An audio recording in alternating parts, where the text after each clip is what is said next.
Hello, welcome to another Learning Beyond Limits lesson on permutations.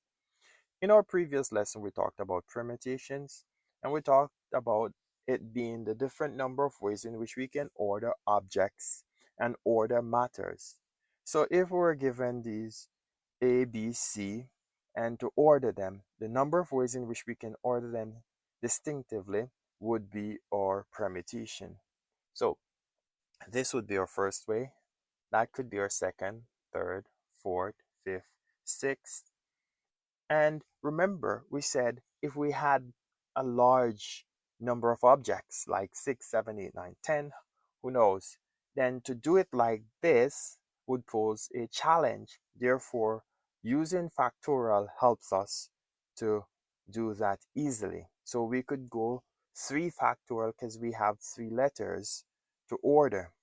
And remember we said factorials was a mathematical operation that involves multiplying a whole number, in this case 3, by all the whole numbers less than down to 1, which would be 2, 1.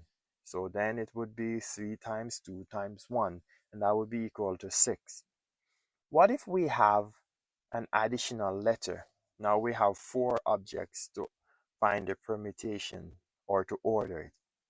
Now, if we are doing this, we'd use the same method as we did for our 3 letters.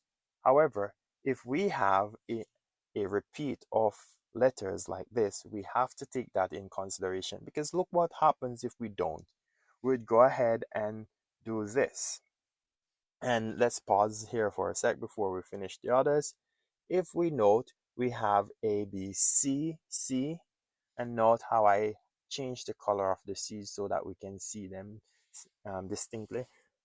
But A, B, C, C, we have that there. Notice how we have A, B, C, C here. Now, the darker C is here, while in this case the lighter C was first. But note, that doesn't matter because that's a repeat, and therefore we would have to get rid of that. Notice how we have ACBC here, and we have a repeat here as well.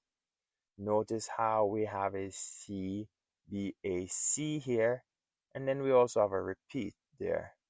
Okay, so we are having a repeat of our objects, and so we have to get rid of repeats. In doing so, we have to bear in mind that when we have 4 objects, we can use our factorial. Now, I didn't complete showing how we can lay out all the different order, because I want for us to go to factorial, because we're not going to realistically going through all the orders. That is time consuming. So we have 4 objects, we have 4 factorial, we're going to use factorial. If we go ahead and just find the 4 factorial, we're going to get 24 for our answer. But remember, we said that we have two letters. We have C repeating. This doesn't take in account the repeat. So therefore, we must take in account the repeat. And to take in account the repeat, we will have to take out our 2 C's back out that are repeating. So to do that, we're going to go 4 factorial, divide by 2, which is our 2 C's here, to take out the repeat. And then that's going to give us 4 times 3 times 2 times 1 for the 4 factorial. And to take out our repeating C is going to be 2 times 1. Notice now how we can go ahead and just cancel out the 2 times 1 with this 2 times 1. So we really and truly only have 4 times 3, which giving us our answer to be equal to 12.